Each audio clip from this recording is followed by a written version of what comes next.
Assalamualaikum warahmatullahi wabarakatuh. Alhamdulillahirrabbilalamin. Pada kesempatan ini kita akan melanjutkan pembahasan materi tentang masuknya Islam di Indonesia atau masuknya Islam di Nusantara, karena pada waktu itu Indonesia belum berdiri menjadi sebuah negara.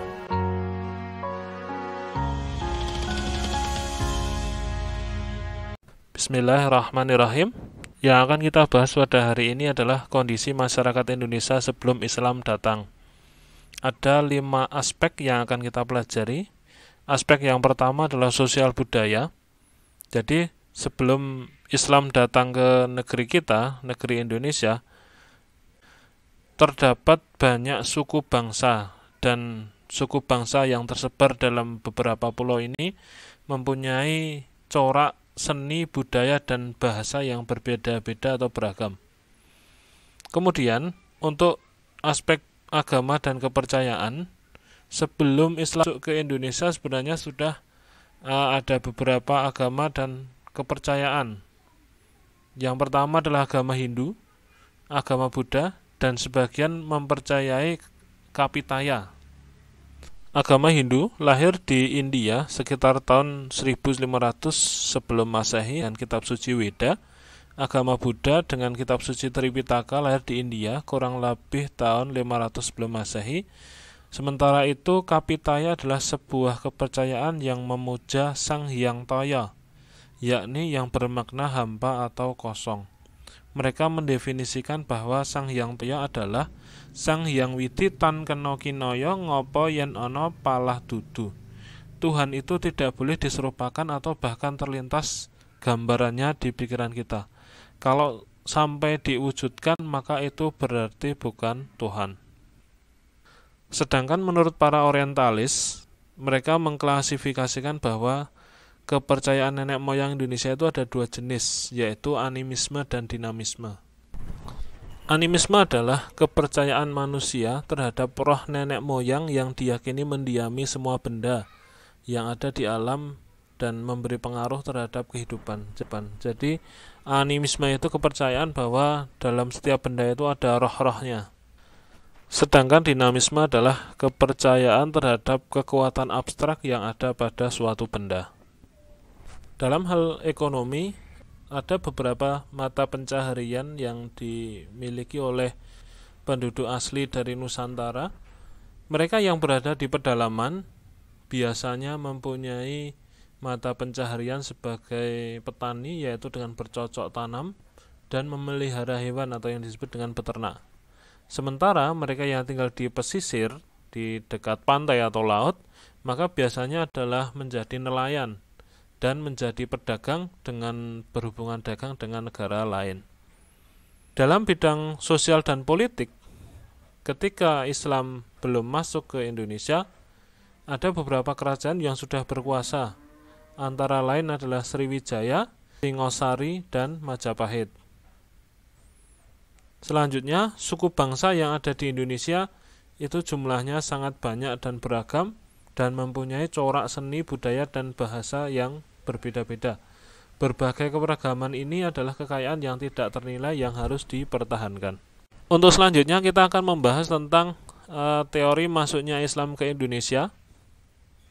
Ada 4 teori cara masuknya Islam ke Indonesia. Teori yang pertama adalah teori Makkah.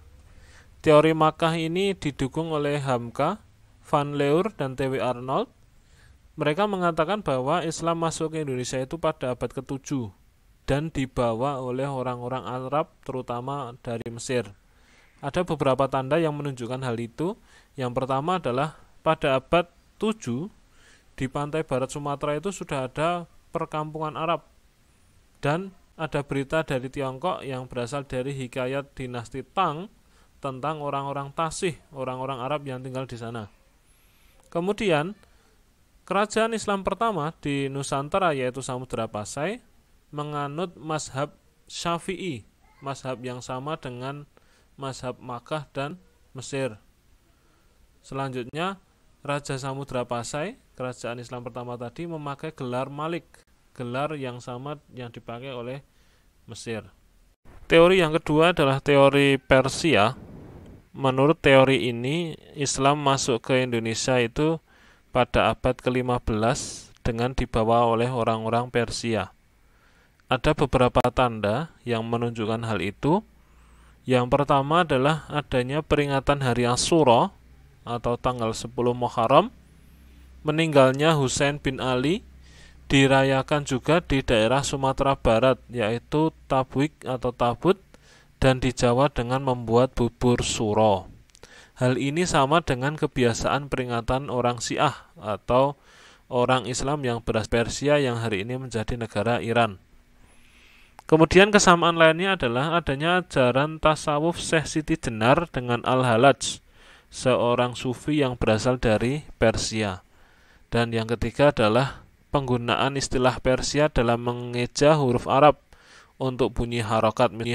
Misalnya adalah jabar, jer, yaitu fathah, domah, dan kasroh. Teori yang ketiga tentang masuknya Islam ke Indonesia adalah teori Gujarat. Teori ini didukung oleh Senok Horgrunge, W.F. Stutterheim, dan Bernard H.M. Woolhage. Islam masuk ke Indonesia pada abad ke-13 dibawa oleh orang Gujarat atau orang Kambai dari India yang didukung oleh beberapa fakta. Yang pertama adalah penyebaran Islam di wilayah Pulau Jawa di Indonesia itu tidak begitu diperani oleh orang-orang Arab. Kemudian sejak awal memang hubungan dagang Indonesia dan India itu sudah terjalin lama melalui jalur Indonesia, Kambai, Timur Tengah, dan Eropa. Dan yang terakhir adalah adanya batu nisan Sultan Malik As-Saleh, pendiri Samudra Pasai tersebut, yang bertuliskan 1297 dengan corak khas Gujarat. Teori yang terakhir tentang masuknya Islam ke Indonesia adalah teori Cina, yang didukung oleh Slamet Mulyana dan H.J. Graff. Teori ini didasarkan oleh asumsi bahwa ada unsur Cina dalam kebudayaan di Indonesia. Ada sumber yang berasal dari Klonik Klenteng Sampokong di Semarang yang memperlihatkan pengaruh orang Cina dalam penyebaran Islam di Indonesia. Bukti lainnya adalah pada Masjid Kuno, Masjid Agung Demak, Masjid Kasepuhan Cirebon, dan Masjid Agung Kudus. Pada dinding masjid tersebut tertempel berbagai porselin dari dinasti Ming. Termasuk dalam catatan sejarah Babat ing Gresik diceritakan prajurit 40 Cina bersenjata api pimpinan Panji Laras dan Panji Liris. Ya, demikian tadi materi tentang kondisi masyarakat Indonesia sebelumnya Islam dan beberapa teori tentang masuknya Islam di Indonesia. Terima kasih. Assalamualaikum warahmatullahi wabarakatuh. Teori yang ketiga tentang masuknya Islam ke Indonesia adalah teori Gujarat. Teori ini didukung oleh Senok Horgrunge, W.F. Stutterheim, dan Bernard H.M. Woolhage. Islam masuk ke Indonesia pada abad ke-13 dibawa oleh orang Gujarat atau orang Kambai dari India yang didukung oleh beberapa fakta. Yang pertama adalah penyebaran Islam di wilayah Pulau Jawa di Indonesia itu tidak begitu diperani oleh orang-orang Arab. Kemudian sejak awal memang hubungan dagang Indonesia dan India itu sudah terjalin lama melalui jalur Indonesia, Kambai, Timur Tengah, dan Eropa. Dan yang terakhir adalah adanya batu nisan Sultan Malik As-Saleh, pendiri Samudra Pasai tersebut, yang bertuliskan 1297 dengan corak khas Gujarat. Teori yang terakhir tentang masuknya Islam ke Indonesia adalah teori Cina, yang didukung oleh Slamet Mulyana dan H.J. Graff. Teori ini didasarkan oleh asumsi bahwa ada unsur Cina dalam kebudayaan di Indonesia. Ada sumber yang berasal dari Klonik Klenteng Sampokong di Semarang yang memperlihatkan pengaruh orang Cina dalam penyebaran Islam di Indonesia.